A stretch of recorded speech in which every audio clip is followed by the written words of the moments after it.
సమయంలో దేవుని యొక్క వాక్యంలో నుండి కొన్ని మాటలు మనం జ్ఞాపకం చేసుకుంటూ వద్దాం. సహోదరి షారోన్ సిస్టరు తన యొక్క బర్త్డే విషయమై ఇట్లు ఈ రీతిలో దేవుని సన్నిధిలో గడపటం అనేది చాలా సంతోషం.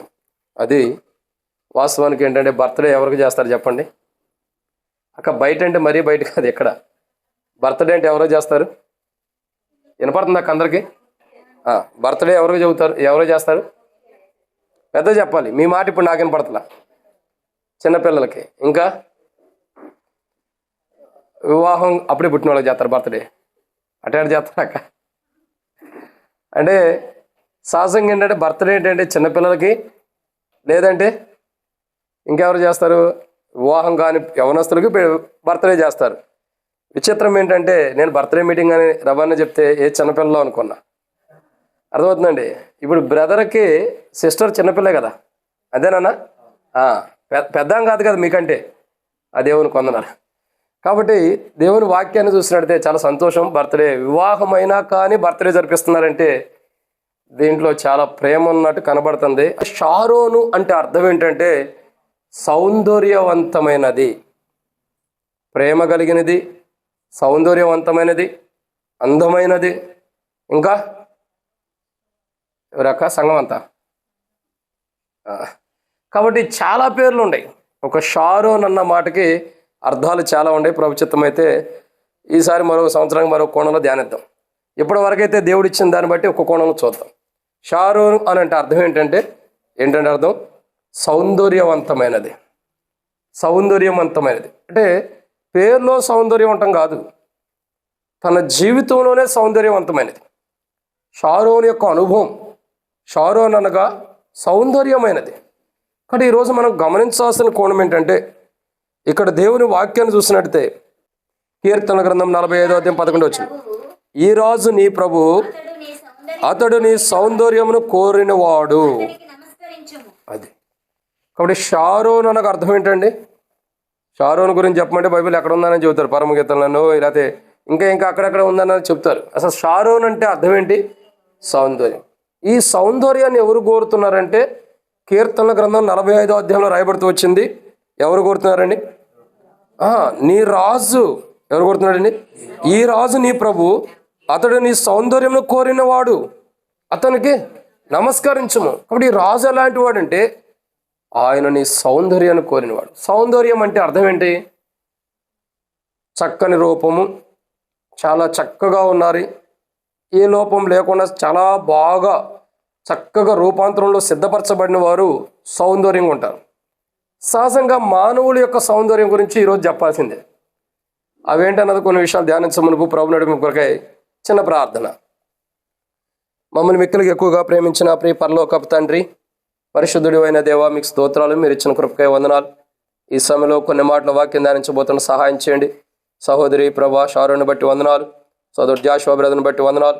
వారి కుటుంబాన్ని ప్రేమించి ఇచ్చినటువంటి ఇటు గొప్ప ధన్యతను బట్టి స్తోత్రాలు. ఈ బర్త్డే మీటింగ్ ప్రభా మీరు అనుమతించినందుకే స్తోత్రాలు. కొన్ని మాటల వాక్యం ధ్యానిస్తున్న సహాయం చేయండి. దాసుడు కన్నా యజమానుడి వైపు చూస్తున్నట్లు, దాసురాలు కన్నా యజమానుల వైపు చూస్తున్నట్లు మా కొరను మీ వైపు వీక్షిస్తున్న మీరే సహాయం గురించి మహిమ పొందండి. దయచేసి నీ ప్రజల పక్షాన్ని కొన్న దయచొప్పున దయతను జ్ఞాపకం చేసుకోండి. వచ్చే నీ ప్రజలందరూ బట్టి స్తోత్రాలు. రావాల్సిన వారిని త్వరపడి తీసుకురండి, మధ్య మార్గంలో నడిపించండి, సకాలం నడిపించండి. సహోదరుని కూడా దీవించండి. తన బర్త్డే రోజు మేము ధ్యానించే వర్తమానం తనకి మాకును మహిమకరంగా తండ్రి, మా జీవితాల్లో క్షేమకరంగా మీకు మహిమకరంగా ఉండేలాగా సహాయం చేయమని యేసు ప్రభు, నేను కూడా బలహీనుండి ఒట్టువాడిని మట్టివాడిని, నన్ను నేను ఖాళీ చేసుకుంటున్నాగా నేను ఎందుకు పనికిరాను అని ఒప్పుకుంటున్నాను. ఇక్కడ కూర్చొని ప్రజల కానీ నేను గొప్పవాడిని కాదు, వారికి వాక్యం అందిస్తానికి ఏమాత్రం యోగ్యత లేనివాడిని, క్షమించమని.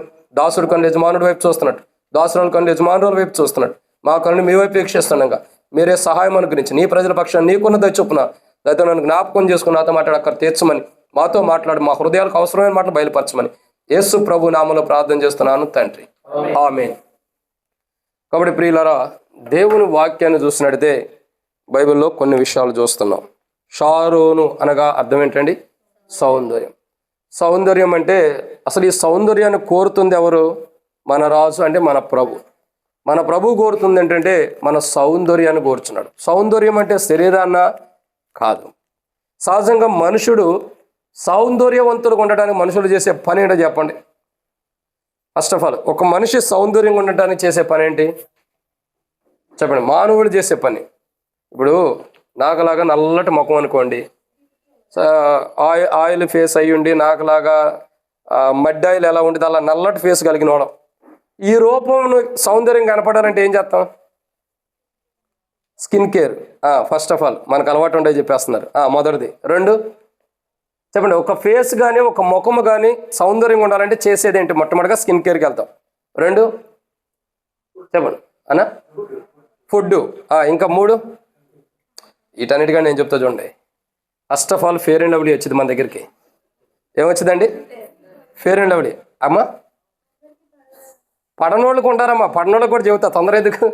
కొందరికి ఫేర్ అండ్ లవ్లీ, కొందరికి ముల్తాన్ మట్టి, ఇంకా చెప్పాలి. ఇప్పుడు చెప్పాలి మీరు, పడే చెప్పండి. సగ్గుబియ్యమా? సగ్గుపిండా? శనగపిండి. ఓకే, శనగపిండి.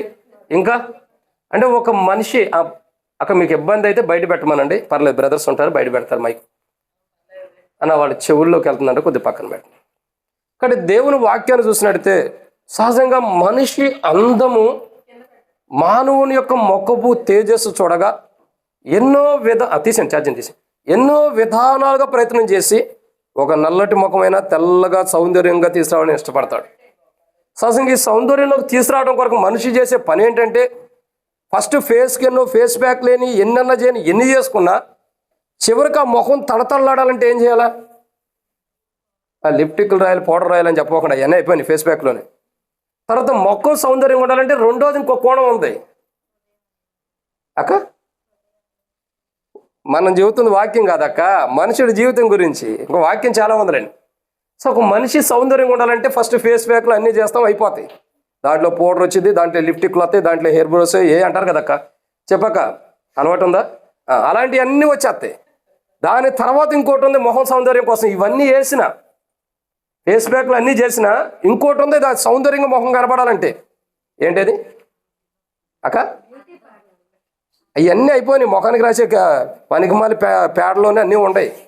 ఇంకేంటి అక్క? ఆ సర్జరీలు వద్దండి.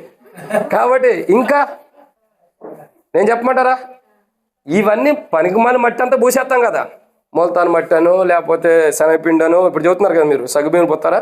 లేదండి, శనగపిండి కానీ ఇంకా వేరే లెవెల్ అన్నీ పోస్తాం. వీటన్నిటితోడు ఫేస్ కళగా ఉండటానికి ఇంకోటి ఏంటిదక్క? అయ్యిందక్క, 3 ఆడపిల్లలు, దాంట్లో డౌటే లేదు. కాబట్టి ఆ మ్యారేజ్ అయిందని అడుగుతున్నారు, అంటే వీళ్ళ గురించి చెబుతున్నారు కదా. మా భార్య కానీ నాకు పుట్టిన 3 కుమార్తెలు కానీ ఎవరో కూడా ఈ అలవాట్లు ఉండవు, ఎందుకంటే ఒక క్రమంలో ఉంటాం కాబట్టి. సరే, అయితే వీటన్నిటికంటే ఫేస్ ప్యాక్ వీటన్నిటి తర్వాత ముఖానికి సౌందర్యం ఉండడానికి రెండో కోణం ఏంటంటే ఈ 5 భాగం అయిపోయిన తర్వాత మెడ దగ్గర వచ్చింది నెక్లెస్. ఈ పెడితేనే ముఖానికి కళ్ళు వచ్చినటువంటిది. చూడండి, ఎంత ఫేస్ ప్యాక్ వేసినా మెడలో ఒక చైన్ కానీ ఏది లేదనుకో, ఏదో పోగొట్టుకున్న వాళ్ళంగా వారం రోజుల క్రితం భోజనం చేసిన వాళ్ళకు ఉంటాం. అదే వేస్తే క్రొవ్విన దూడ గంతులు వేసినట్టుగా వేస్తారు. మనిషి జీవితంలో సౌందర్యం కోసము బంగారాన్ని ధరించుకుంటున్నాడు, సౌందర్యం కోసం ఫేస్ ప్యాక్లు అన్నీ చేర్చుకుంటాడు, సౌందర్యం కోసం మానవుడు ఏదైనా చేస్తున్నాడు. కానీ బైబిల్ అంటుంది షారోన్ అంటే సౌందర్యం. నీ రాజు నీ సౌందర్యాన్ని కోరాడు. ఆ సౌందర్యం ఎలాంటిదంటే, ఒక మాటలో చెప్పాలంటే మనిషి యొక్క జీవితంలో, మానవుని యొక్క జీవితంలో షారోన్ అంటేనే సౌందర్యం. కానీ మనం దేవుని దృష్టిలో సౌందర్యవంతులుగా ఉండాలన్నది ప్రభు కోరుతున్నాడు. అయితే మనము దేహ సౌందర్యాన్ని కాదు ప్రభు కోరుతుంది, మన దేహ సౌందర్యాన్ని కాదు ప్రభు కోరుతుంది. నీ సౌందర్యాన్ని ప్రభు కోరుచున్నాడంటే మన దేహ సౌందర్యాన్ని కాదు. కాబట్టి ప్రభు కోరేది ఏంటంటే అంతర్గతంలో ఉండే సౌందర్యాన్ని కోరుచున్నాడు.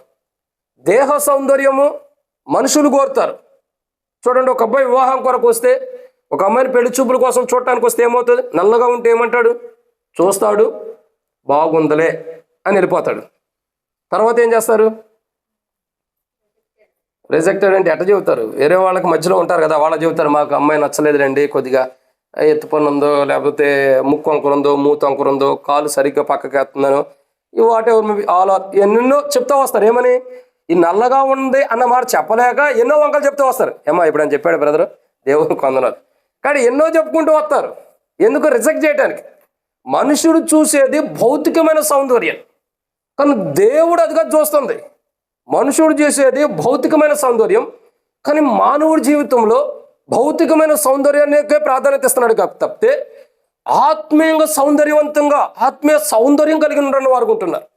సో ఈరోజు మనం గమనించాల్సిన కోణం ఏంటంటే, మనము దేహ సౌందర్యం కాదు, కానీ ప్రభువుని బట్టి మనలో ఏ విషయాల్లో మనం సౌందర్యముగా ప్రభువుకు కనబడాలి, మనం ఏ విషయాల్లో ప్రభువుకు సౌందర్యంగా కనబడాలంటే ఒక 5 విషయాలు ఉన్నాయి. దాంట్లో మొదటి అంటే భౌతికమైన సౌందర్యం కాదు నేను చెబుతుంది, ప్రభు దృష్టిలో మనం సౌందర్యంగా ఉండాలి. ప్రభు దృష్టిలో సౌందర్యం అంటే పేరు ఫేస్ బ్యాక్ పెట్టుకుని చాలామంది వస్తారు. ఇప్పుడు మందిరానికి వచ్చేటప్పుడు కూడా లిఫ్ట్ వేసుకొస్తారు, తర్వాత ఐ హీల్స్ వేసుకొస్తారు. ఆ హీల్స్ ఈ హీల్స్ పడి బంజారా హీల్స్ కేర్ హాస్పిటల్కి వెళ్తారు, దరిద్రం పోయింది. కాబట్టి చాలామంది అలా ఉండేవాళ్ళు అంటారు. ఇప్పుడు మనకి సియోను మందిరానికి రావాలంటే ఐ హీల్స్ అయితే కష్టం, ఎక్కేటప్పుడే కింద పడతారు, దిగేటప్పుడు ఇంకా దొర్లుకుంటూ వస్తారు. కాబట్టి ఐ హీల్స్ ఈ హీల్స్ పనిచేయవు. చాలామంది ఇలా వేసుకొస్తారు. మందిరానికి వచ్చేటప్పుడు లిప్టిక్లని, మందిరానికి వచ్చేటప్పుడు ఫేస్ బ్యాక్. నువ్వు వెళ్తున్న మందిరానికా సినిమా హాల్కా? ఎక్కడికి వెళ్తున్నాం మనం? వెళ్ళేది దేవుని మందిరానికా, లేకపోతే ఇంకా లోకంలో ఆటల పాటలకు వెళ్తున్నామా? మహోన్నతుడైన దేవుని సన్నిధి కదా మనం వెళ్తుంది, దేవుని మందిరానికి కదా మనం వెళ్తుంది, దేవుని సన్నిధిలో గడపడానికి కదా మనం వెళ్తుంది. మరి ఇవన్నీ దేనికి? ఇది భౌతికమైన సౌందర్యం, భౌతికమైన దేహానికి కలిగిన సౌందర్యానికి మనం రూపాన్ని తీసుకొస్తున్నామే తప్పగా ఇది ప్రయోజనకరమైనది కాదు. అందుకే దేవుడు అంటాడు, దావీదు రాజు కూడా అంటాడు, అయ్యా నువ్వు బలులు కోరినేళ్ళు ఇవ్వగలను, కానీ నువ్వు కోరేది విరిగి నలిగిన హృదయము. దేవుడికి కావాల్సింది సౌందర్యం కాదు, దేవుడికి కావాల్సింది రూపం కాదు. సమూయేలు దావీదును అభిషేకం, మనం కూడా చెప్పాం, సమూయేలు దావీదును అభిషేకించక మునుపు యెషయికి 7 కుమారులు ఉంటాయి. 7 కుమారులను తెస్తే ఎత్తడైన సమూయేలు అనుకుంటున్నా. దేవుడు అంటాడు, మనుషుడు లక్ష్య పెట్టిన వాడిని యెహోవా లక్ష్య పెట్టడు. సో ఇక్కడ దేవునికి కావాల్సింది భౌతికమైన సౌందర్యం కాదు, కావాల్సింది భౌతికమైన సౌందర్యం కాదు. మరి దేవుని దృష్టిలో, దేవుని ప్రభు అయిన యేసుక్రీస్తు ప్రభువారి యొక్క దృష్టిలో మనం ఏ విషయంలో ఆయనకు సౌందర్యవంతులుగా కనబడాలంటే మొదటి మాట మనం చూద్దాం రండి. మొదటి మాట అపోస్తలుడైన పౌలు రోమీయులకు రాసిన పత్రిక 10వ అధ్యాయం 8వ వచనం. అపోస్తలుడైన పౌలు రోమీయులకు రాసిన పత్రిక 10వ అధ్యాయం 8వ వచనం. మనము ఏ విషయంలో ప్రభువుకు సౌందర్యవంతులుగా కనబడాలి? మొట్టమొదటిగా చూసినట్టంటే మనము ఏ విషయంలో షారోను వలె ప్రభువుకు కనబడాలి. షారోన్ అంటే ఈ అక్క కాదు, ఈ అక్క కాదు. షారోన్ అంటే అర్థం ఏంటి? సౌందర్యం. మనం ఏ విషయంలో షారోను వలె అంటే సౌందర్యవంతులుగా ప్రభువుకు కనబడాలంటే మొట్టమొదటిగా అపోస్తలుడైన పౌలు రోమీయులకు రాసిన పత్రిక 10వ అధ్యాయం 8వ వచనం.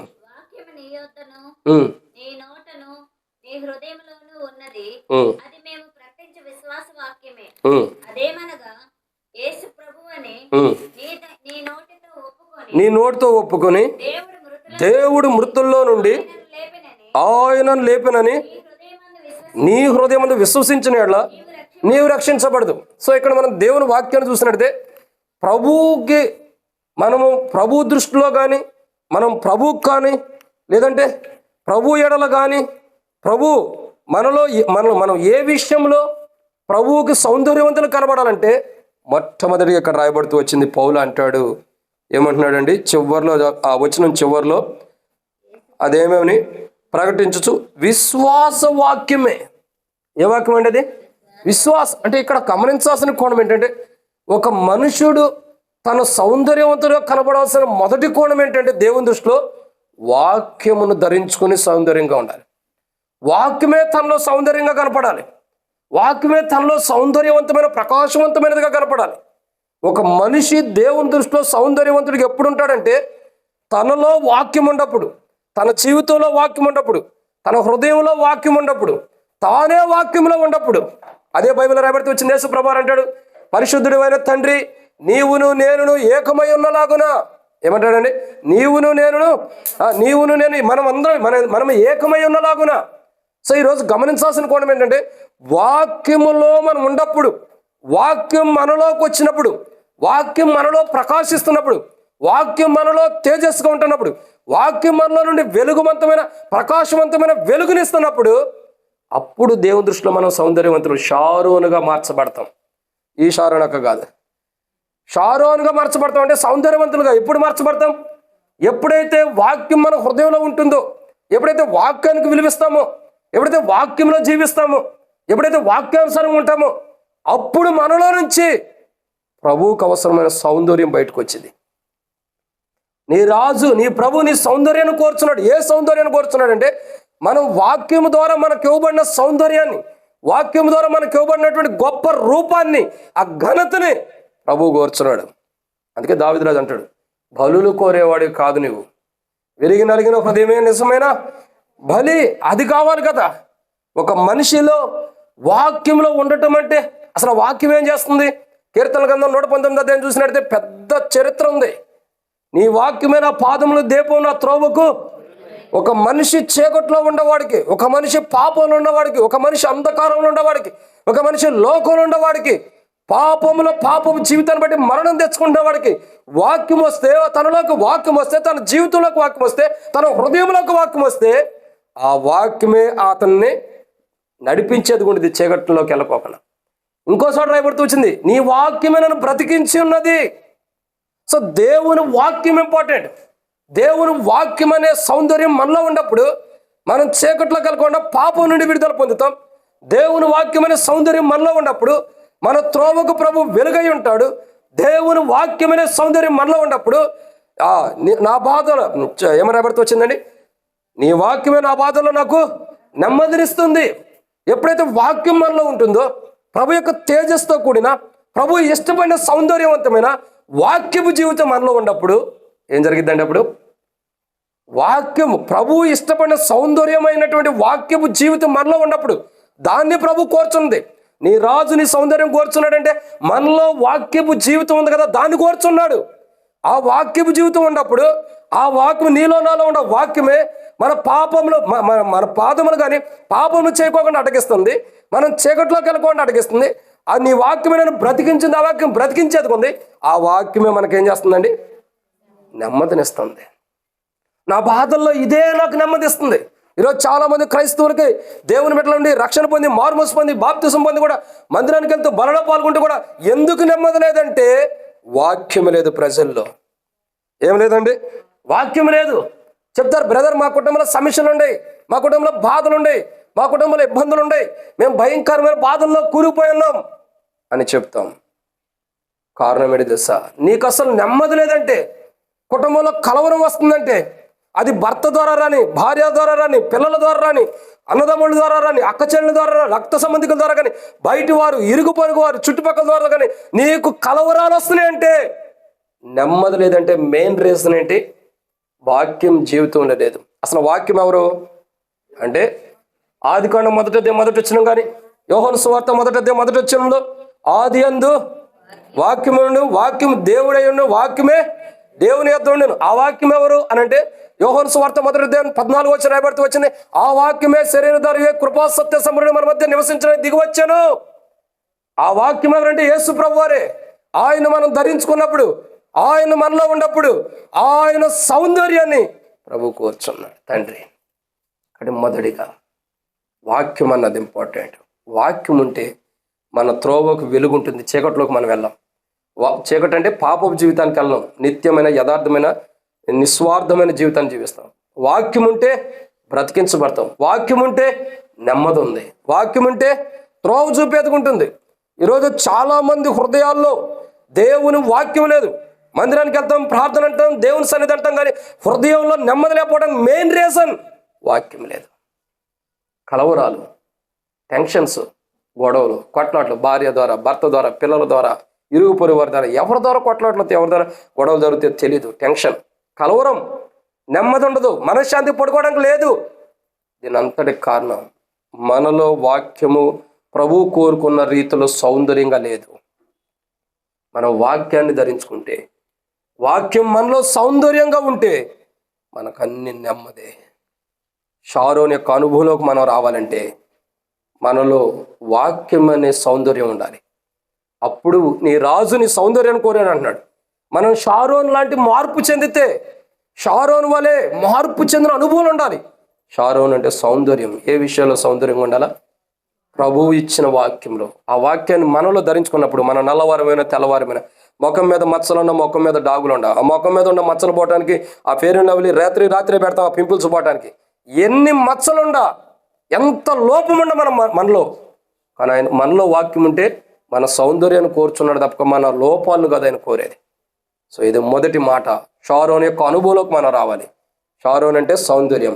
ఏ విషయాల్లో మనం సౌందర్యవంతులుగా ఉండాలి? మొట్టమొదటిగా వాక్యం మనలో ఉండి దేవుడు మనం చూసినప్పుడు, వాక్యం మనలో ఉన్నప్పుడు మనం సౌందర్యవంతులకు కనపడతాం. లేకపోతే కాబట్టి వాక్య విషయంలో మనం సౌందర్యవంతులుగా ఉండాలంటే ఆ వాక్యాన్ని మన హృదయంలో తీసుకోవాలి. యేసు ప్రభువా, నేను పాపి, నన్ను క్షమించు, నీ రక్తం ద్వారా కడిగి నా హృదయంలోకి రా, నువ్వే వాక్యం నా హృదయంలోకి వచ్చి నాలో నివసించంటే ప్రభు నివసిస్తాడు, తన వాక్యాన్ని ఇస్తాడు. ఇది మొదటిది.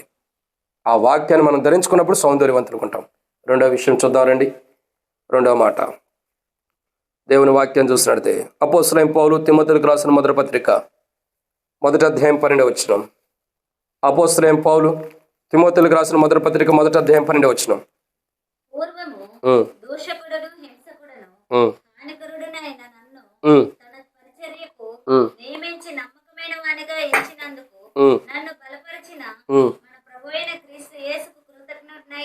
చాలు అక్క. కాబట్టి అపోస్తలుడైన పౌలు అంటున్నాడు, ఏమంటున్నాడండి? పూర్వము దోషకుడును, హింసకుడును, హానికరును, ఇంకా అదే. ఇప్పుడు పౌలు యొక్క జీవితం ఏంటి? ఒకప్పుడు ఎలాంటి వాడు పౌలు ఎలాంటి వాడు? ఒకప్పుడు దోషకుడు, ఇంకా హింసకుడు, ఇంకా హానికరుడు, ఇంకా ఎన్నో.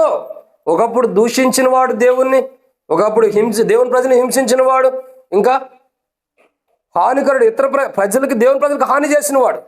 కానీ ఇప్పుడు పౌలు జీవితం చూడక ఎలా ఉంది? పూర్వం ఒకప్పుడు నేను ఎలాంటి వాడిని, కానీ ఈరోజు నా జీవితం మారింది. అంటే అర్థం ఏంటండి? అసలు ఒక మనిషి జీవితం ఎలా మారుతుంది? ఒక మనిషి ఈ ప్రపంచంలో ఒక మనిషి పాపం నుండి విడుదల పొందాలంటే యేసు ప్రభు తప్ప మరొక మార్గం లేడు.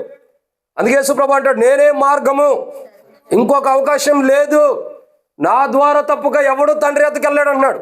ఆయన ద్వారానే. ఒక మాట చెప్పమంటారా? ఒక మనిషి పాపపు జీవితాన్ని విడిచిపెట్టాలంటే ఆయనలోకి రావాల్సిందే. ఒక మనిషి యథార్థంగా జీవించాలంటే ఆయనలో ఉండాల్సిందే. ఒక మనిషి అబద్ధపు జీవితం లేకుండా ఉండాలంటే ఆయనలో ఉండాల్సిందే. ఒక మనిషి పాపం చేయకుండా ఉండాలంటే ఆయనలో ఉండాల్సిందే. ఎందుకంటే ఆయనలో ఉంటే పాపం చేయడానికి ఇష్టపడరు, ఆయనలో ఉంటే అబద్ధం ఆడటానికి ఇష్టపడరు, ఆయనలో ఉంటే ఏ తప్పు చేయడానికి ఇష్టపడరు. ఇప్పుడు యేసు ప్రభు అంటే కులం మతం కాదు. ఆయనలోకి రావటం ద్వారా ఒక యథార్థమైన జీవితాన్ని జీవిస్తున్నాం అన్నదానికి, పరిశుద్ధత కలిగిన జీవితాన్ని జీవించాలన్నదానికి ఒక తీర్మానం. ఇప్పుడు మన వాళ్ళు ఉంటారు, ఆంధ్రాలో ఎక్కువ ఉంటుంది ఇది. ఏంటంటే ఇప్పుడు మాలలు వేసేవాళ్ళు ఉంటారు. ఎవరంటే అంటే హిందువుల గురించి కాదు నేను చెప్తున్నా పిల్లలారా, మనోళ్ళు క్రైస్తవులు మాలలు వేస్తున్నారు. ఇది నేను రీసెంట్గా చూసా. ఆర్సీఎం డినామినేషన్లో చేస్తూ ఉంటారు మాలలో. తెల్ల సొక్కాయి, తెల్ల పంచి కానీ, ప్యాంట్ కానీ, తెల్ల శారీస్ కూడా ఉన్నాయి. ఓ టవల్ బ్లూ కలరు, తెల్ల కలరు కలిగినట్టు ఒక టవల్ చెట్స్ది. అది ఎందుకు వేస్తున్నారు అంటే వేసుకునే వాళ్ళు తప్ప, లేకపోతే ఇంకోటి తప్ప నేను అంటలా. ఎందుకు వేసుకుంటున్నారంటే కొంతకాలం దేవుని కొరకు ప్రతిష్ఠిత చేయబట్టాలి. కొన్ని రోజులు దేవుని కొరకు నేను ప్రతిష్ఠిత చేసిపడి ఉండాలా, పవిత్రంగా ఉండాలి. ఇంతకుముందు నేను తాగాను, తిరిగాను, అపవిత్రమైన జీవితం ఉంది, కనీసం ఈ 4 రోజులైనా సరే మంచిగా ఉండాలని అది చేసుకుంటారు. అదే పరిపూర్ణతలోకి రావటమే క్రైస్తవ జీవితం అంటే. ఇప్పుడు 4 రోజులకి 20 రోజులకి కాదు ఇది. తర్వాత మళ్ళీ ఏం చేస్తాం? 4 రోజులు అయిపోయిన తర్వాత మరలా తాగుడు, మళ్ళా జీవితమే. కానీ ఒక్కసారి క్రైస్తవ జీవితం ఏంటంటే, ఒక్కసారి యేసు ప్రభువులోకి వచ్చిన తర్వాత జీవితాంతం అన్నిటిని విడిచిపెడతామే. అన్నిటికీ నువ్వు సిలువేపడం అంటే చనిపోతావు. అన్నిటికీ ఈ త్రాగుడు, ఈ బానిసత్వం, ఈ పాపం, ఈ అబద్ధాలు, ఈ మోసం, ఈ దౌర్భాగ్యమైన జీవితం వద్దనుకుని అన్నిటిని చంపుకుంటూ ఒక మంచి జీవితాన్ని జీవిస్తావు. అదే క్రీస్తు అంటే. ఇప్పుడు పౌలు ఒకప్పుడు హానికరుడు, హింసకుడు, ప్రజలకు హాని చేసిన వాడు, ప్రజలకు గాయపరిచిన వాడు, ప్రజలను దుఃఖపరిచిన వాడు. కానీ ఈరోజు చూడగా పౌలు ఎలా ఉన్నాడండి? తన ఆత్మీయ జీవితము ఎంతో బాగుంది. ఆత్మీయతలో అలంకరించబడ్డాడు పౌలు. ఒకప్పుడు దోషకుడు, హానికరుడే. ఇప్పుడు ఎలా ఉన్నాడు? ఆత్మీయతలో అలంకరించబడ్డాడు, సౌందర్యం కలిగిన వాడు. వాక్యములో సౌందర్యంగా ఉండాలా, ఆత్మీయతలో సౌందర్యంగా ఉండాలి. పౌలు ఒకప్పుడు ఎలాంటి వాడు పక్కన పెట్టి చెప్పేస్తున్నాడు, నేను ఎలాంటి వాడిని ఒకప్పుడు. కానీ ఇప్పుడు చూడగా నేను ఎలాంటి వాడిని అంటే, ఇప్పుడు చూడగా నా జీవితం మార్చబడింది. ఒకప్పుడు నేను ఎలాంటి వాడినే, ఇప్పుడు పౌలు విధానం చూడగా ఆత్మీయతలో అందనంత శిఖరాలకు ఎక్కేసాడు. అందుకే నాకు తెలిసిన ఒక మనుషుడు ఉన్నాడు, అతడు 3వ ఆకాశంలో కొనిపోయానని పౌలు కొరింథీయులకు రాసిన పత్రికలు అంటూ వస్తాడు. ఆ మనుషుడు ఎవడో కాదు, పౌలే. కానీ నేనని చెప్పుకోక అలా చెబుతూ వస్తాడు. ఎంత గొప్ప ఆత్మీయ స్థితిలోకి ఎదిగిపోయాడు చూడండి. మూడో ఆకాశానికి వెళ్ళిపోయేంత స్థితిలోకి వెళ్ళాడంటే ఎంత ఆత్మీయ జీవితం ఉంది ప్రియులారా. వాక్యాన్ని మనలో సౌందర్యంగా ఉండాలి, వాక్యంలో సౌందర్యంగా ఉండాలి, అప్పుడు ప్రభు ఇష్టపడతాడు. 2, ఆత్మీయతలో సౌందర్యం కలిగి ఉండాలి.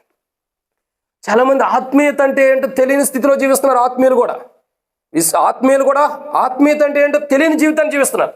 ఆత్మీయత అంటే ఏంటి అసలు విషయం? దైవికమైన వాటిని, దైవ సంబంధమైన వాటిని మనం కలిగి వాటి కొరకు జీవించడం. ఆత్మీయత అంటే ఏంటి? ఇంకో మాట చెప్పాలంటే అదృశ్యమైనవి, కనబడనివి ఉన్నని నమ్మి వాటి ప్రకారం జీవించడం ఆత్మీయత. కానీ అదే కదా ఆత్మీయ జీవితం. ఈ రోజులో చాలా మందికి ఆత్మీయ జీవితం లేదు. ఎందుకంటే ఒక ఉండాల్సిన రీతిలో, ఉండాల్సిన జీవితంలో ఉండాల్సిన ప్రవర్తన లేదు మానవుడికి.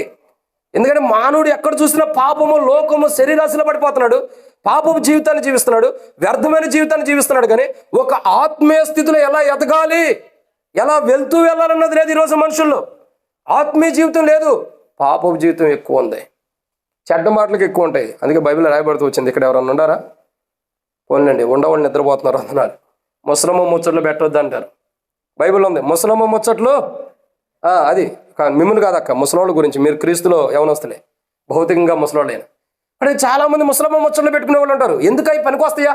ఆత్మీయ స్థితిలో ఎదగటానికి వ్యర్థమైన ముచ్చట్లు పనికిరావు. నిన్ను ప్రభు సౌందర్యవంతుడిగా నిన్ను చూడాలంటే, ప్రభువులో నువ్వు సౌందర్యం ఉండాలంటే, ప్రభు నిన్ను చూసినప్పుడు సౌందర్యం ఉండాలంటే ఆత్మీయతలో సౌందర్యవంతులుగా అంటే ఆత్మీయతలో ఎదుగు ఉండాలి. ఈరోజు మనుషులు దేంట్లో ఎదుగుతున్నా తెలుసా? ఒక చిన్న పిల్లవాడు పుట్టాడంటే, ఇప్పుడు వీళ్ళకి పిల్లలు ఉన్నారమ్మా, ఇస్తాడులేండి దేవుడి మీదడికి కాలం ఖచ్చితంగా గర్భఫలం తీసుకుని వస్తారు.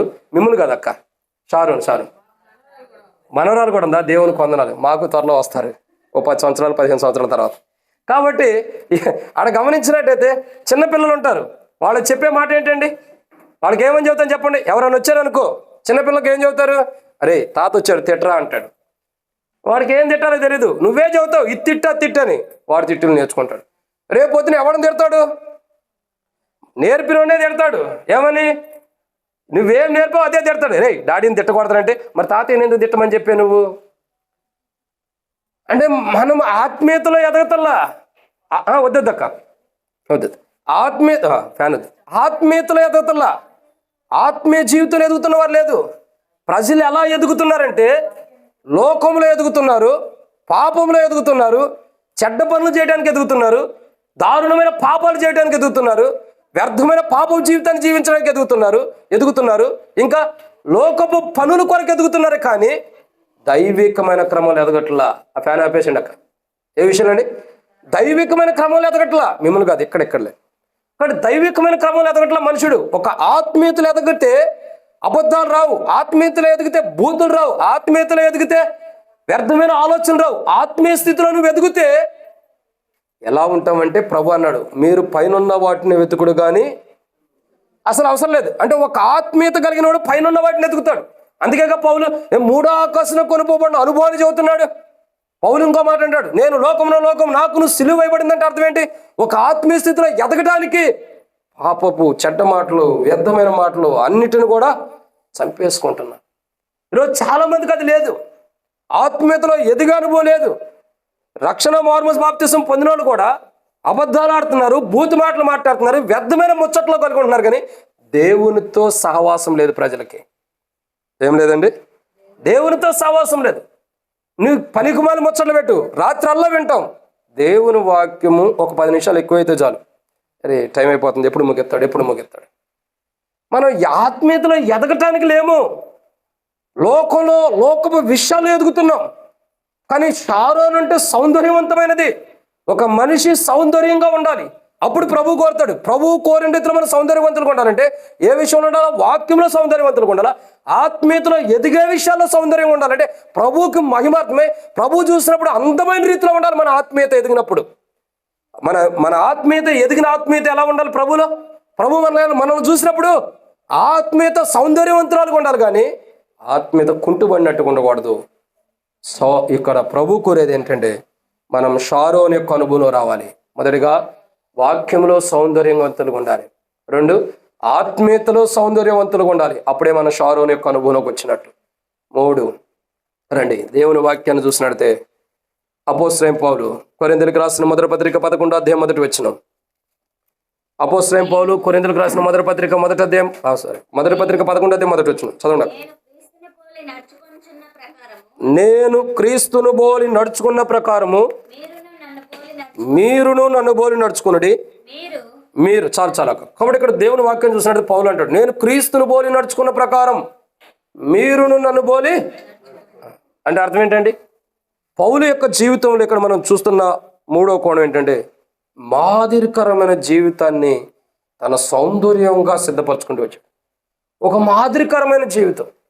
ఒక షారోన్ యొక్క అనుభవం ఏంటంటే సౌందర్యం. ఒక మనిషి ఎప్పుడు షారోన్ యొక్క అనుభవంలోకి వస్తాడు దేవుని బిడ్డ అంటే, వాక్యాన్ని తనలో ఉంచుకున్నప్పుడు, వాక్యంలో జీవిస్తున్నప్పుడు, రెండు ఆత్మీయతలో ఎదిగినప్పుడు, మూడోదిగా చూడగా మాదిరికరమైన జీవితం కలిగి ఉన్నప్పుడు. ఎప్పుడండి?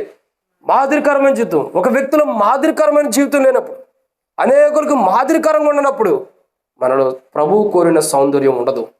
మాదిరికరమైన జీవితం అంటే ఇప్పుడు చూడండి, చాలామంది ఉంటారు. ఇప్పుడు ఇంట్లో ఎవరైనా ప్రతిసారి భార్య భర్తలు ఇద్దరు కొట్లాడుకుంటున్నారు అనుకోండి, పిల్లలు ఎట్లా ఉంటారు? అయ్యా వినాలి మీ ఇద్దరు. ఇప్పుడు జాషువా బ్రదరును షారోన్ సిస్టర్ ఉన్నారు కదా, అదేమనుకుంటున్నారు ఇక్కడే. అంటే మళ్ళీ గెస్ట్లను తీసుకోవడం కిందకి వెళ్ళారు అనుకోండి, ఈ వాక్యం చెప్తే మా వరకు అయితే. అంటే భార్య భర్తలు రోజు తిట్టుకుంటున్నారు, కొట్టుకుంటున్నారు అనుకోండి, పుట్టిన పిల్లలకి ఎలా ఉండిద్ది? వాళ్ళు ఏం చేస్తారు?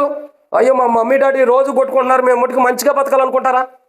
వీళ్ళు ఎట్ట కొట్టుకుంటున్నారు, తిట్టుకుంటున్నారు, ఇంట్లో తిట్టుకుంటున్నారు. రేపు పొద్దున వాళ్ళకి వివాహమైనప్పుడు మా అమ్మ మా నాన్న ఇట్ట తిట్టేది కదా, నేను కూడా తిట్టాలేమో.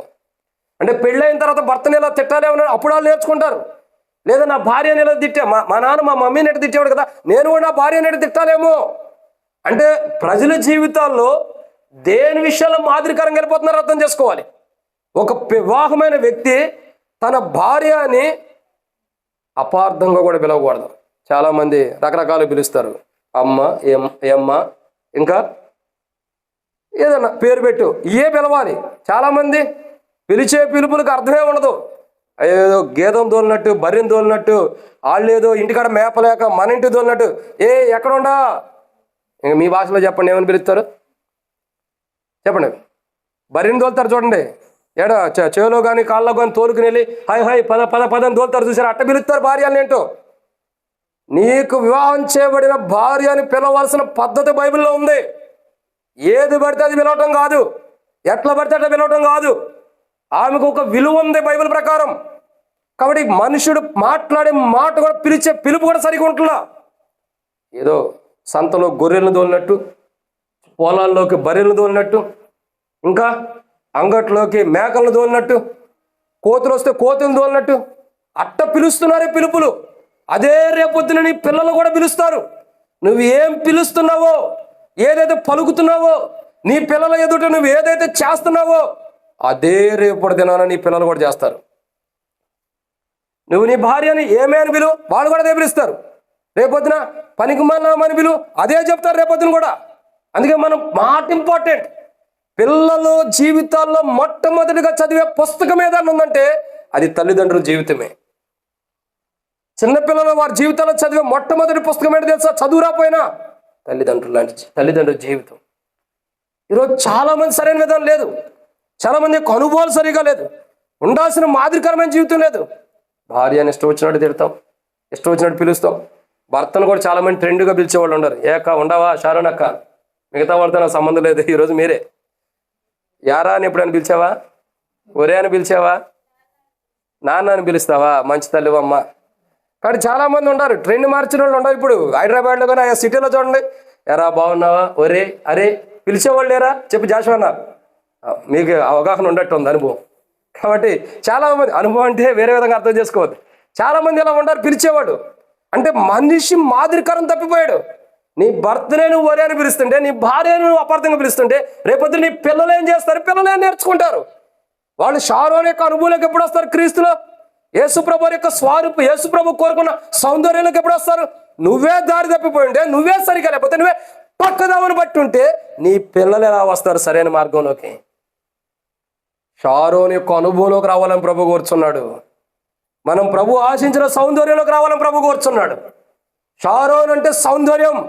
ప్రభు దృష్టిలో మనం సౌందర్యవంతులుగా ఉండాలి. ఎప్పుడంటే సౌందర్యవంతుల ప్రభు దృష్టిలో సౌందర్యవంతులు కనబడాలంటే వాక్యం మనలో ఉండాలి. 2, ఆత్మీయతలో ఎదుగుతూ ఉండాలి. 3, మాదిరికరమైన జీవితం, అనేకులకు మాదిరికరమైన జీవితం ఉండాలి. లేకపోతే కష్టం. భగత్ సింగ్ గారు చెన్నైలో సువార్త చేసుకుంటూ వెళ్తున్నారు. రోడ్లంటే సువార్త చేసుకుంటూ వెళ్తుంటే ఒక వ్యక్తి వచ్చి తన భార్యకు బాగోపోతే హాస్పిటల్లో జాయిన్ చేశాడు. హాస్పిటల్లో నుండి బయటకు వచ్చి ఒక చెట్టు ఉంటే చెట్టు కింద కూర్చున్నాడు. కూర్చుంటే క్రైస్తవులు అందరూ కూడా ప్లకార్డులు పట్టుకుని, ఆ దినాల కార్డులు కూడా కాదు, బ్యానర్లు, వాక్యాలు రాసుకుని, మనిషి ధరించుకుని, చొక్కాలకు ధరించుకున్నారు కదా, ఆ దినాల్లో ఉండి ఇప్పుడు లేవు, ధరించుకునేది ఇప్పుడు ట్రెండ్ మారిపోయింది కదా, ధరించుకుని సువార్త చెప్పుకుంటూ వెళ్తున్నారు. దేవుని రాజ్యం సమీపిస్తుంది, కాలం సంపూర్ణమైన, ఏదో సువార్త చెప్పుకుంటూ వెళ్తున్నారు. వీళ్ళందరిలో ఒక వ్యక్తి కనపడ్డాడు. White and white dress, in shirt చేసాడు, కోట్ వేసుకున్నాడు, బైబిల్ ముడికి చేత్తో పట్టుకుని వెళ్తున్నాడు. చేత్తో పట్టుకుని వెళ్తుంటే అందరూ వెళ్తున్నారు. అందరిలో పాటు ఈయన కూడా నడుచుకుంటూ వెళ్తున్నాడు. ఈ ఒక అతను తన భార్య బాగా హాస్పిటల్లో జాయిన్ చేయించి రిలీఫ్ కోసం బయటకు వచ్చి కూర్చున్నాడు. బయటకు వచ్చి కూర్చుంటే వీళ్ళందరూ గుంపుగా వెళ్తాం చూశాడు.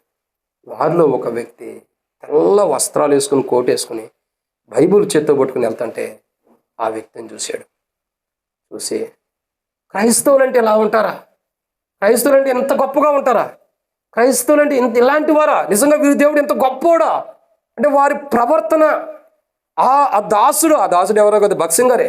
ఆయన నడిచిన నడక, ఆయన బైబిల్ పట్టుకుని, మంచి డ్రెస్ వేసుకుని, బైబిల్ పట్టుకుని దేవుని స్వార్థలో నడుచుకుంటూ వెళ్తుంటే భార్యకు బాగాలేదని చెప్పి హాస్పిటల్కి వచ్చిన ఆయన బయట కూర్చుని ఆయన చూసి, ఆయన నడిచే నడకను చూసి మారు మనసు పొందాడంట.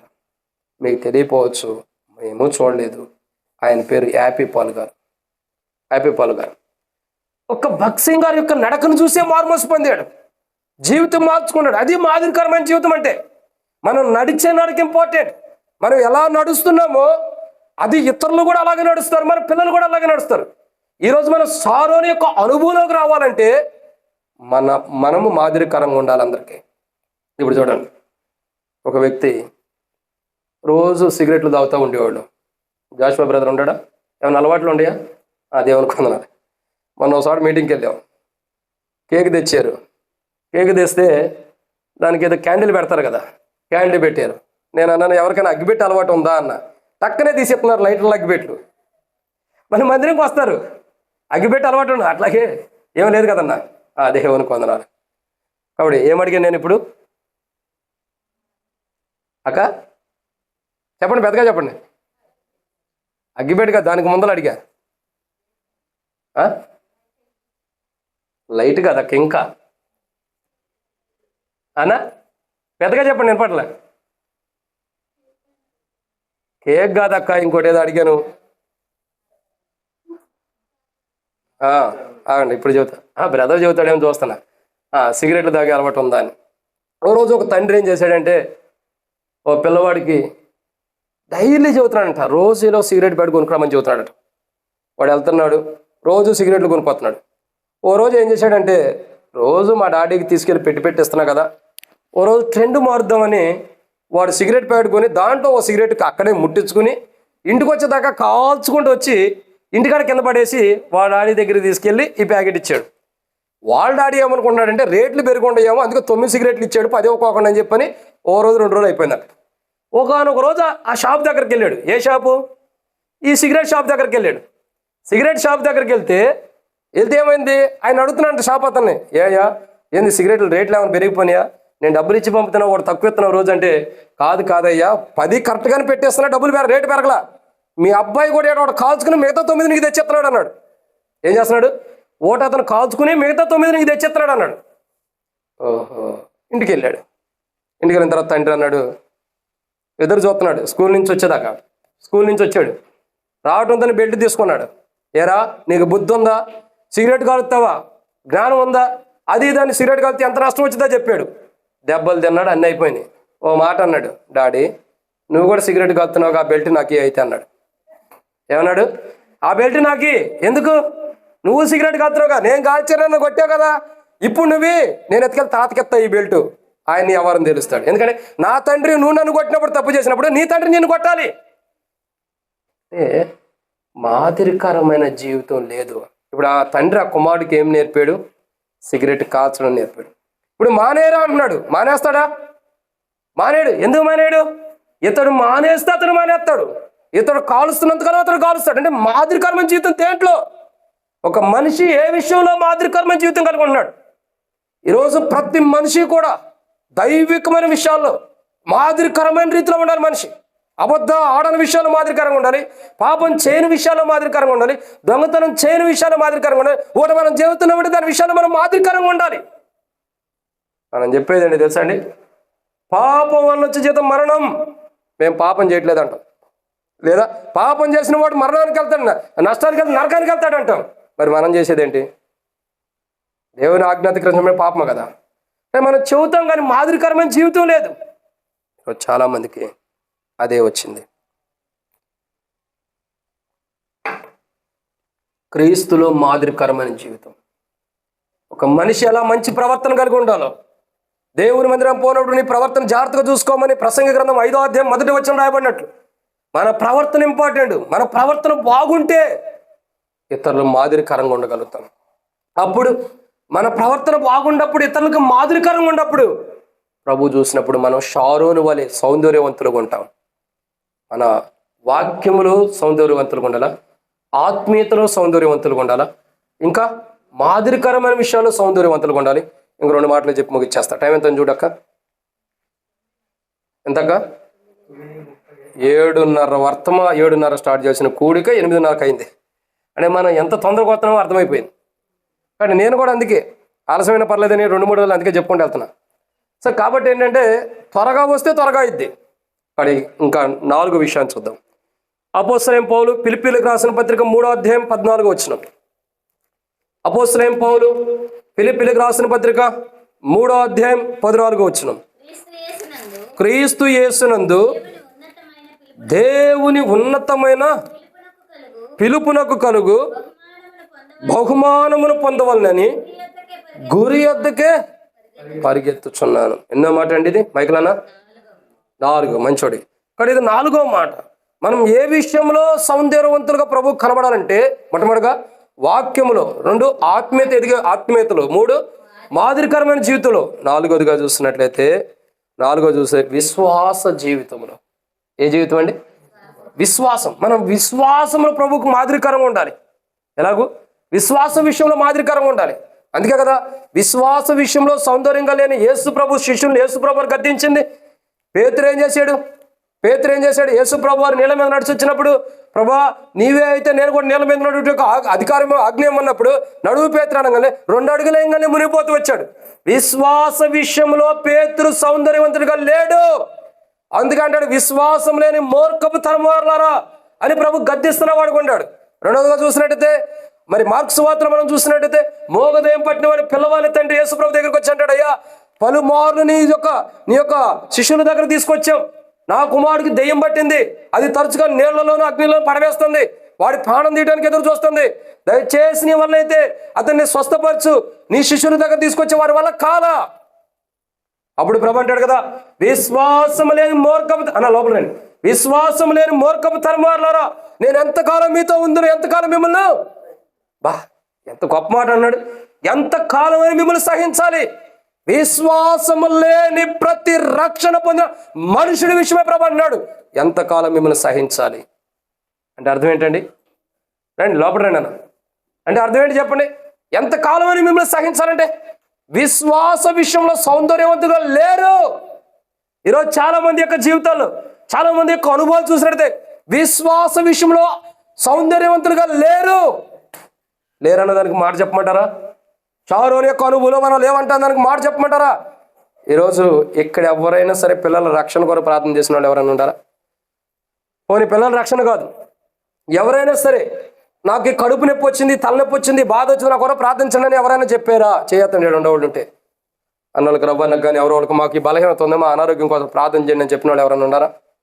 ఎవరు మీరు చెప్పలేదా? అయితే వీళ్ళకి బలహీనతలు ఉంటే ప్రార్థన చేయొద్దన్న చెప్తేనే ఒప్పుకుంటేనే ప్రార్థన చేయండి. ఎవరైనా ఉన్నారా? చెప్పండి. మరి చేయడానికి ఏం సిగ్గెందుకు? నీకేంటమ్మా ప్రాబ్లం కదా? ఓకే, నీది ఇంకా చాలామంది ఉంటారు, మాకు ఈ అనారోగ్యం వచ్చింది, బలహీనత వచ్చింది బ్రదర్ ప్రార్థన చేయండి అని సేవకుడు ఉంటే సేవకుడికి, పెద్దలు ఉంటే పెద్దలకి స్లిప్ రాసిస్తాం.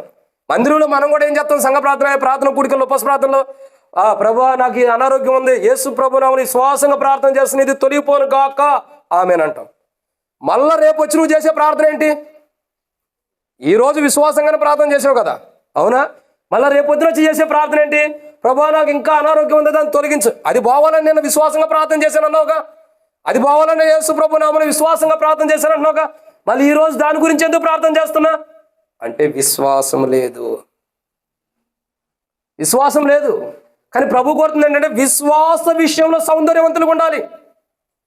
మనలో ఉన్న విశ్వాస విషయంలో సౌందర్యవంతులుగా. నాకు తెలిసి భగత్ సింగ్ గారి యొక్క సహవాసంలో మొట్టమొదటిగా విశ్వాస విషయంలో సౌందర్యవంతులుగా భగత్ సింగ్ గారి యొక్క సహవాసము లెక్కలో, అంటే హెబ్రోను సంబంధించినటువంటి విశ్వాసులు బ్రతికుండా చచ్చిపోయిన వారైనా సరే ప్రభు వచ్చినప్పుడు సంఘంగా ఎత్తబడిన వారిలో మొదటి లిస్టులో సౌందర్యవంతులుగా ఎవరైనా కనపడతారంటే అది భగత్ సింగ్ గారే విశ్వాస విషయంలో. ఎందుకంటే మిగతా వాళ్ళందరం చెట్టు పేరు చెప్పి కాయలు అమ్ముకునే వాళ్ళమే. బయటికేమో భగత్ సింగ్ గారి సహవాసం, హెబ్రోను సహవాసం, కానీ లోపలేమో విశ్వాసం లేదు. ఇది దేవుడు ఇస్తాడు, ఇది దేవుడు ఇవ్వగలడు, ఇది దేవుడి వల్ల అవుతుంది, ఇది దేవుడు మాత్రమే చేయగలడు, మరొకరి వల్ల కాదు. ఇంకా ఇది నాకు ఇచ్చేసేసాడు. ఆ పిల్లవాని తండ్రి ఏమంటాడు యేసుప్రభు దగ్గరకు వచ్చయ్యా, నీ వల్ల అయితే ఇతను కనికరించి స్వస్థపరచినప్పుడు నేను చేయగలను, నువ్వు నమ్ముతున్నావా? నమ్ముతున్నాడు, కానీ సాతానుడు అపనమ్మకం తీసుకొస్తాడు, అది రాకుండా నువ్వు కాపాడమని అడుగుతున్నాడు. ఇక్కడ అర్థం ఏంటండి? విశ్వాసం ఉంది తనలో. సాతానుడు వచ్చి తన విశ్వాసాన్ని చెరిపివేస్తాడని కూడా ప్రభువు చెబుతూ వస్తున్నాడు. ఈరోజు విశ్వాస విషయంలో సౌందర్యవంతులుగా ఉండాలి. పౌలు తనకున్న విశ్వాస విషయంలో సౌందర్యవంతుడిగా ఉన్నాడు. అందుకంటాడు కదా, తిమోతికి రాసిన 2వ పత్రిక 4వ అధ్యాయంలో చూసినట్లయితే, నేను మంచి పోరాటం పోరాడి తిని నా పరుగు కడముట్టించిందని విశ్వాసమును కాపాడుకుంటుని నా కొరకు నీతి కిరీటం ఉంది. ఏముందంటున్నాడండి?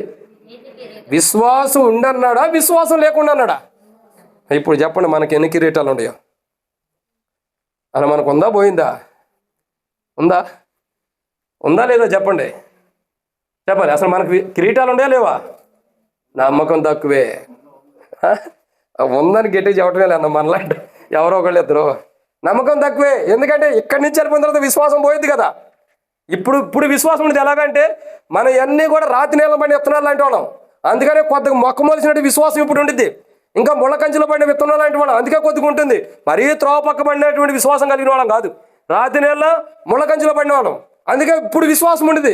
కాసేపు ఇంటికి వెళ్ళిన తర్వాత మరి దాని గురించి ప్రార్థన చేస్తాం అంటే పోయింది. అది ఎదిగింది కానీ అది ఫలిస్తం లేదు. చాలా మంది జీవితాల్లో విశ్వాస విషయంలో సౌందర్యవంతులుగా కనబడతల్లా, కొరత ఉంటుంది, లోపాలు ఉంటున్నాయి, బలహీనతలు ఉంటున్నాయి. ఏదో ఒక మచ్చ విశ్వాస జీవితంలో దేవుడు చూసినప్పుడు కనబడుతుంది. అందుకే ప్రభు మన ఏళ్ళ ఏ కార్యము కూడా చేయలేకపోతున్నాడు. ప్రభు ఒక కార్యం మన ఏళ్ళ చేయాలని మనం షారోను యొక్క అనుభవం, షారోన్ అంటే సౌందర్యవంతమైనది, ఆ సౌందర్యవంతమైన రూపంలో షారోన్ యొక్క అనుభవం మనం లేవు. కాబట్టి మన కుటుంబాల్లో ప్రభు ఏ కార్యం చేయడానికైనా వెనకడుగేయటానికి మెయిన్ రీజన్ అదే. ఈరోజు విశ్వాసం అన్నది ఇంపార్టెంట్. మనలో విశ్వాసంను చూస్తే ప్రభు ఎలా ఉండాలా? ప్రభు చూసినప్పుడు సౌందర్యంగా ఉండాలి మనలో విశ్వాసం. ఏదో బయటికి సౌందర్యంగా కనబడేదంటే వస్త్రాలు ధరించుకోవటమో, బంగారం ధరించుకోవటమో, ముఖానికి ఏదో పేడ పూసుకోవటమో కాదు. నిజమైన సౌందర్యం వాక్యంలో ఉన్నప్పుడు, నిజమైన సౌందర్యం ఆత్మీయతలు ఎదుగుతున్నప్పుడు, నిజమైన సౌందర్యం మాదిరికరంగా ఉన్నప్పుడు, నిజమైన సౌందర్యం విశ్వాస జీవితం కలిగి ఉన్నప్పుడు, ప్రభు మనల్ని చూసినప్పుడు మనం ఎలా ఉండాలా? నీ సౌందర్యాన్ని కోరుచున్నాడు. ప్రభు మన సౌందర్యం కోరుతున్నాడంటే వాక్యంలో సౌందర్యంగా ఉంటేనే కోరుతాడు. ఆత్మీయతలో ఎదిగే సౌందర్యం ఉంటేనే కోరుచాడు. ఇంకా మాదిరికరమైన జీవితం కలిగి ఉంటే, సౌందర్యం ఉంటేనే ప్రభు కోరుచాడు. విశ్వాస విషయంలో అధికమైన విశ్వాస విషయంలో ఉంటేనే, ఆ విశ్వాస విషయంలో సౌందర్యవంతులుగా ఉంటేనే ప్రభు మనల్ని కోరుచాడు, లేకపోతే తిరస్కరిస్తాడు. షారోన్ని ప్రభు కోరుచున్నాడు. షారోన్ని ప్రభు కావాలని, షారోన్ అంటే సౌందర్యం. ప్రభు కోరే సౌందర్యం అంటే మన దేహాలు కదా. నేను మొదట చెప్పాను, మనిషి వివాహం చేసుకోవడానికి వెళ్ళినప్పుడు ఒక ఆడపిల్ల అందంగా ఉందా లేదా, అబ్బాయి అందంగా ఉందా లేదని పెళ్లి చూపులకు వెళ్ళినప్పుడు చూస్తారు, ఆ సౌందర్యం చూస్తారు, అంతరంగ సౌందర్యం చూడరు. చాలా విచిత్రమైన తెలుసా ప్రియులారా? రక్షణ మార్మోస్ బాప్తిసం తీసుకున్న మన కుటుంబాలు కూడా ఇలాగే ఉంటాయి. ఏంటి తెలుసా? వివాహం దగ్గరికి వెళ్తే అబ్బాయి మా కులమేనా, అమ్మాయి మా కులమేనా, మా ఊళ్ళేనా కాదా, అబ్బాయి నల్లగుండడా తెల్లగుండడా ఇవి చూస్తున్నాం, కానీ ఎంతవరకు ఆత్మీయత కలిగిన వాడు? ప్రార్థన ఎప్పుడైనా సరే పెళ్లి చూపులకు వెళ్ళినప్పుడు అయ్యా నువ్వు ప్రార్థన చేయని ఒక్కడికైనా చెప్పుంటావా? సరే పెళ్లి చూపులకు వెళ్ళినప్పుడు పెళ్లి కుమార్తెకి అమ్మ ఒకసారి ప్రార్థన చేయి లేదా ఆరాధన చేయి, దేవుని స్తుతించు, ఎట్లా స్తుతించావు చూస్తామని ఒక్కళ్ళని అడుగుతారా? ఒక గ్లాస్ వాటర్ తీసురమ్మా, కొద్దిగా చిప్స్ అని పెడతారు కదా, ఆ కారపూస అవన్నీ తీసురా, ఇవే కదా మనిషి అడిగేది. పెళ్లి చూపులకు వెళ్ళినప్పుడు ఒక్కసారి నీ కుమారుడు వివాహాల కొరకు వెళ్ళినప్పుడు అమ్మ ఒకసారి ప్రార్థన చేయి, అమ్మ ఒకసారి ఆరాధన చేయి, అమ్మ ఒకసారి దేవుని స్తుతించని అడిగారా? మనం అది అడగం. మా కులమేనా, మా మతమేనా, మా వాళ్ళేనా, బయట వాళ్ళ కష్టము? ఇంకా దేవుళ్ళలోకి వచ్చి కూడా మా వాళ్ళు బయట వాళ్ళు ఏంటి? క్రీస్తులో ఉండి కూడా కులాలు మతాలు ఎక్కడి నుంచి వచ్చినాయి? చాలామంది ఇంకా ఇలాంటి వాటిలో దిగజారిపోయి విశ్వాసం లేని వారికి బ్రతుకుచున్నారు. నేనంట పెళ్లి చూపులకు వెళ్ళినప్పుడు అమ్మ నీకు ప్రార్థన వచ్చిందని అడిగితే ఆమె ఆత్మీయ స్థితి ఆడబడిపోయింది. ఆమె చేసే ప్రార్థనలోనే ఒకవేళ నువ్వు ఉన్నావని ఏదో ప్రార్థన చేయాలని చేస్తున్నది నటంతో కూడా తెచ్చిపోయింది. దేవుని ఆరాధించే విషయం కూడా అమ్మ ఆరాధన చేయమంటే అప్పుడే అర్థమైపోయింది ఆమె చేసే ఆరాధన లేకపోతే ప్రార్థన చేస్తుందన్నది. ఇది కాదు మనం కోరేది. ఎంత ఇస్తారు, ఏంటి, కారు పెడతారా, అబ్బాయికి బ్రాస్లెట్ ఉందా లేదా, పెడతారా లేదా, ఇంకేం పెట్టాలన్నా చెప్పండి. జాషువా బ్రదర్ పెట్టేవా మేమన్నా? అబ్బా నువ్వు ఇంకా ధన్యురాలు తల్లి. కాబట్టి కట్నం తీసుకోలేదంట మంచోడు. కాబట్టి చాలామంది బ్రాస్లెట్ కావాలా, మెడలో చైన్ కావాలా, ఉంగరాలు కావాలా, ఇవన్నీ తీసుకున్న తర్వాత నేను అనకూడదు కానీ పొరపాటున ఏదైనా హార్ట్ స్ట్రోక్ వచ్చి వెళ్ళిపోతే ఎక్కడికి వెళ్తాయి ఈ ఉంగరాలు? అవన్నీ ఎక్కడికి వెళ్తాయి? చచ్చిపోయినోడికి పోతే పైన పెట్టేసి చచ్చిపోతే సమాజాన్ని అంటారా? మాకు తెలిసిన మా మేనత్తో ఒక ఆమె చనిపోతే ఆమె చనిపోయిన తర్వాత ఆమె తాలుబొట్టుతాడు బంగారం ఉందని ఆ సమాధిలో పెట్టిన ఆమె తాలుబొట్టుతాడు కూడా తీశారు బయటికి. ఎవడైనా వదులుకుంటాడా? నిష్ప్రయోజకమైన వాటి విషయంలో మనం ఉంటున్నాం, కానీ విశ్వాస విషయంలో సౌందర్యవంతులుగా లేము. ప్రభు కోరేది ఏంటంటే విశ్వాస విషయంలో సౌందర్యవంతులుగా ఉండాలి. అలా లేనప్పుడు ఒకరోజు ప్రభు చూసినప్పుడు షారోన్ అంటే విశ్వాస విషయంలో సౌందర్యవంతులుగా లేనప్పుడు ప్రభు రాజ్యానికి కూడా మనం వెళ్ళలేం. ఇది 4వ మాట. 5వ విషయాన్ని చూద్దామండి. అపోస్తలుడైన పౌలు తెస్సలోనికీయులకు రాసిన మొదటి పత్రిక 2వ అధ్యాయం 14వ వచనం ముగింపు. అపోస్తలుడైన పౌలు తెస్సలోనికీయులకు రాసిన మొదటి పత్రిక 2వ అధ్యాయం 14వ వచనం.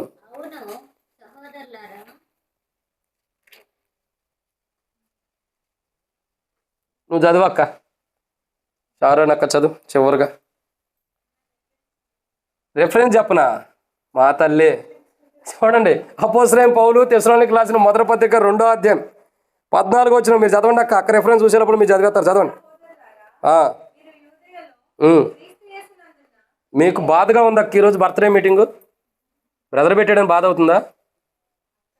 జాషువా బ్రదర్ బర్త్డే మీటింగ్ పెట్టాడని బాధపడుతున్నారేంటి? మరి గట్టిగా చదవండి. ఎందుకు అంత బాధ? గట్టిగా చదవండి. అట్ట కాదు. ఎప్పుడైనా కోపం వచ్చినప్పుడు బ్రదర్ మీద ఎట్ట తిడతారో, ఎంత కోపంగా తిడతారో అంతగా చదవాలి, అంత కోపంగా, అంత పెద్దగా చదవండి. ఇంతేనక్క?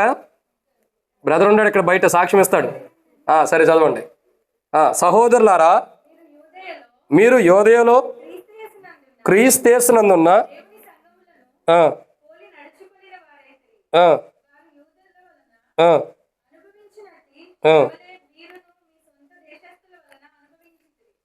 చాలు. కాబట్టి ఇక్కడ పౌలు అంటాడు, ఏమంటున్నాడండి? అవును సహోదరులారా, మీరు యోదయలో క్రీస్తునందున్న దేవుని సంఘములను పోలి నడుచుకుని వారైతే. ఇక్కడ ఇంకో కోణం ఏంటంటే క్రీస్తుల్లో సౌందర్యవంతులుగా ఉండాలి మనం. పౌలు అంటాడు క్రీస్తునందున్న సంఘం. సంఘం అంటే ఎవరు?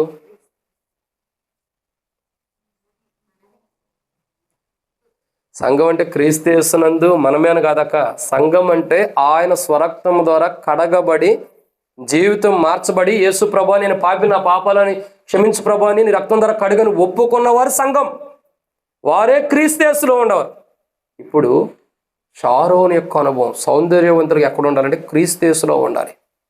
ఇప్పుడు చెప్పండి, మనకు బ్యూటీ పార్లర్లు అవసరమా? లిప్టిక్లు అవసరమా? అక్కోళ్ళు అనుకుంటారు మేము ధన్యులు, మా దినాల్లో అవి లేవని. కదక్క, మీ దినాల్లో అవి లేవు కదా, ఉంటే రాసుకునేవాళ్ళ మంచిదని.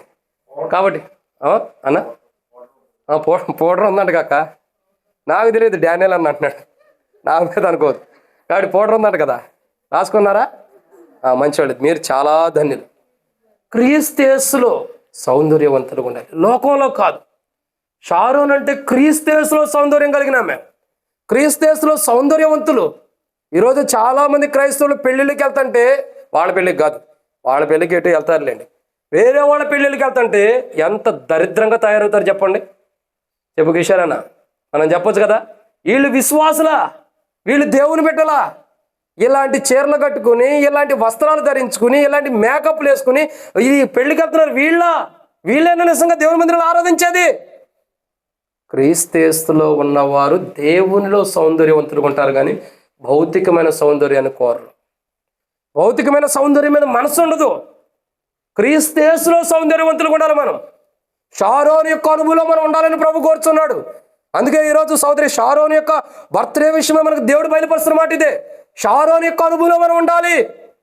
షారోన్ అంటే క్రీస్తేసులో సౌందర్యవంతులుగా ఉండటం, యేసు ప్రభులో సౌందర్యవంతులుగా ఉండాలి, బయట కాదు. వెలుపట మన సౌందర్యాన్ని ఎవడు చూస్తాడు చెప్పండి? ఇప్పుడు యేసన్న గారు ఉన్నాడు మనకు సమీపంలో, అసలు భక్సింగ్ గారు కూడా ఉన్నాడు. యవన ప్రాయంలో భక్సింగ్ గారు ఎంత చక్కగా ఉన్నాడు చెప్పండి, ఎంత చక్కగా ఉంటాడు భక్సింగ్ గారు, ఎంత బాగుండాడు. తన పడక దినాల్లో ఎలా ఉన్నాడు? యేసన్న గారు చూస్తే ఎలా ఉండేవాడు? చాలా చక్కగా ఉండేవాడు. పడక దినాల్లో కళ్ళన్నీ పసుపు కలర్ వచ్చి మనిషిని చూడటానికి కూడా భయపడేలాగా ఉన్నాడు. ఇక్కడ ప్రభు కోరుతుంది ఏంటి? వాళ్ళ రూపాన్ని చూస్తున్నాడా, లేకపోతే వాళ్ళు క్రీస్తులో ఉన్న సౌందర్యాన్ని చూస్తున్నాడా? మరి అటంటే బైబిల్ ఒక మాట ఉంది, ఏమనుందంటే నిషేధించబడినది ఏది కూడా దేవుని రాజ్యానికి వెళ్ళదు. అట్లా అని చెప్పి వాళ్ళు రూపం కోల్పోయారంటే వాళ్ళు నిషేధించబడ్డారా? కాదు. వాళ్ళు క్రీస్తులో ఎలా ఉన్నారు? సౌందర్యవంతులుగా దైవజనులు జీవించారు. కాబట్టి వారు చనిపోయినప్పుడు, భక్సింగ్ గారు చనిపోయినప్పుడు భూకంపం వచ్చింది, ఇంద్రధనుసు వచ్చింది. వీటన్నిటికి కారణం ఏంటి? క్రీస్తులో ఉండటం. యేసన్న గారు చనిపోయినప్పుడు కూడా ఇంద్రధనుసు వచ్చింది. కారణం ఏంటి? క్రీస్తులో ఉండటం. క్రీస్తులో వారు సౌందర్యవంతులుగా ఉన్నాడు కాబట్టి ప్రభువు వారు చనిపోయినప్పుడు వారిని సౌందర్యవంతులుగా ఘనపరిచాడు.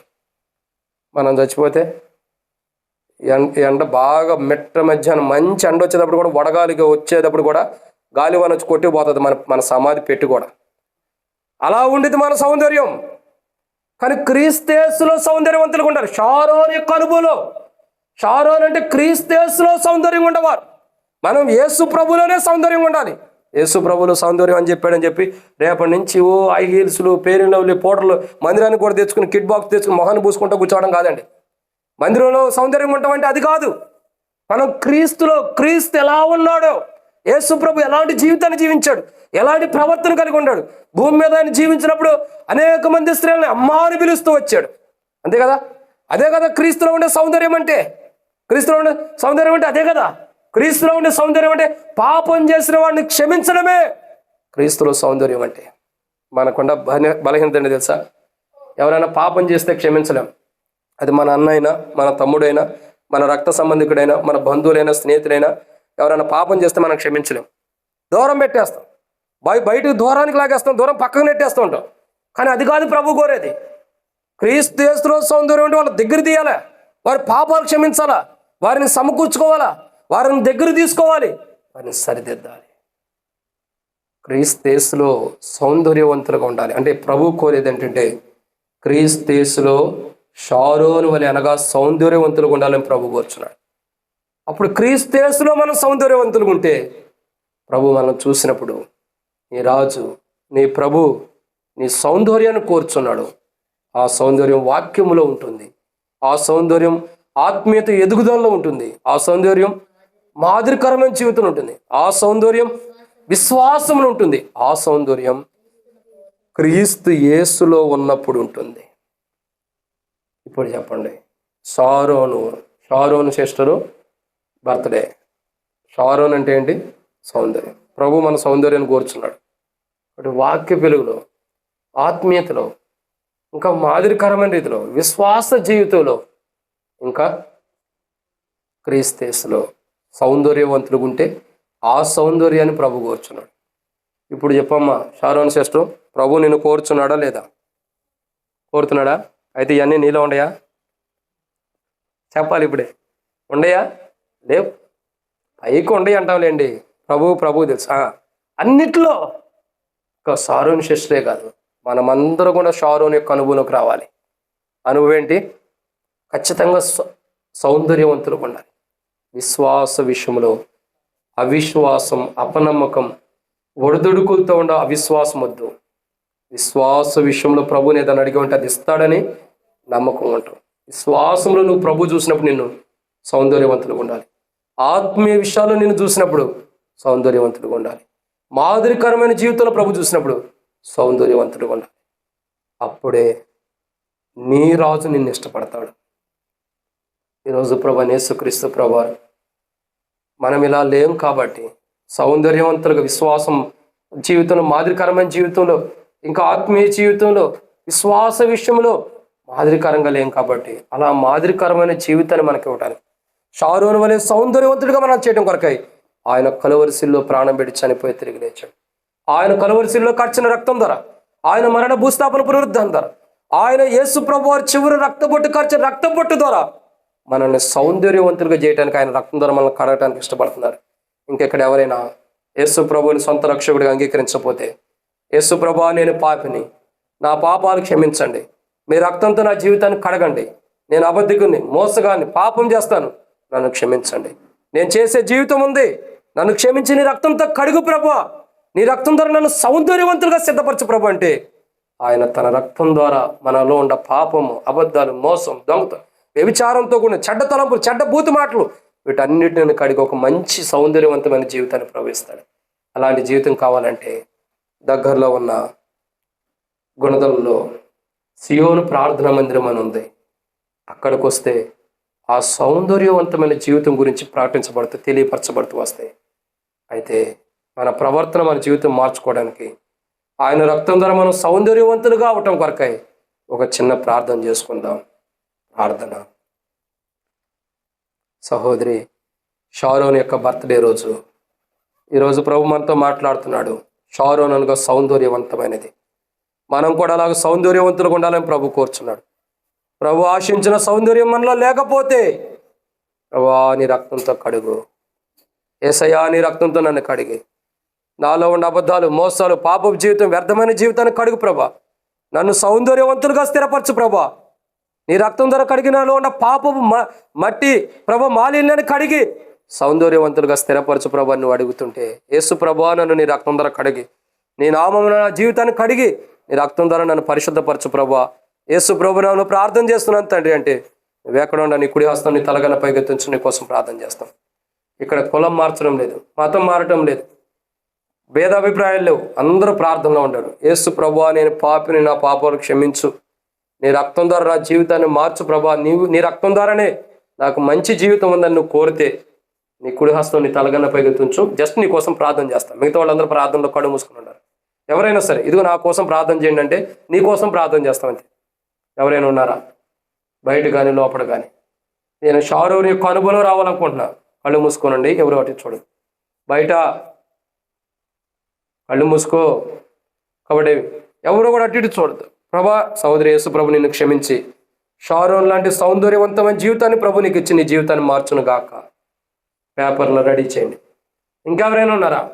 యేసు ప్రభా నేను పాపిని, నా పాపాలు క్షమించి, నా పాపం వల్ల సౌందర్యాన్ని కోల్పోయాను, లేను, భౌతికంగా దేహంతోనే సౌందర్యంగా ఉండ, నాలో ఉన్న పాపాలు ఎంతో దుర్మార్గంగా ఉండి వాటిని కడుగు ప్రభా, వాటిని తీసివే ప్రభా, మీ రక్తం ద్వారా కడగండి తండ్రి అని ఎవరైనా అడుగుతుంటే నీ కుడి హస్తం ఎత్తు, నీ కోసం ప్రార్థన చేస్తా.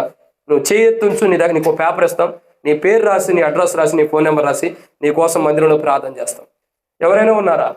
ఎవరైనా అటు ఇటు చూడొద్దు, చూసే సమయం కాదు ఇది.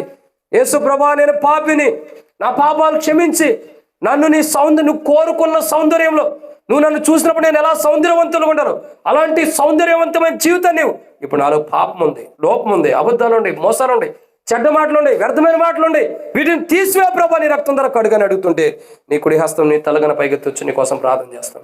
అందరూ ప్రార్థనలు ఉండాలి, ఎవరు నిన్ను చూడరు. నీకు పేపర్ ఇస్తాం అంతే. ఆ పేపర్ తీసుకుని నీ పేరు రాసి నీ కోసం, నీ కుటుంబం కోసం ప్రార్థన చేస్తాం. ఎవరైనా ఉన్నారా?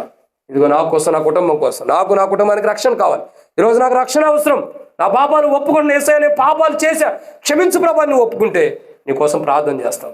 ఎవరైనా ఉన్నారా? ఎవరైనా ఇక్కడ లోపడే ఉన్నాను. ఇటు ఓ పేపర్ ఇటు బయట వెలుపట ఎవరైనా సరే హాల్లో కూర్చున్నా ఎవరైనా ఉన్నారా?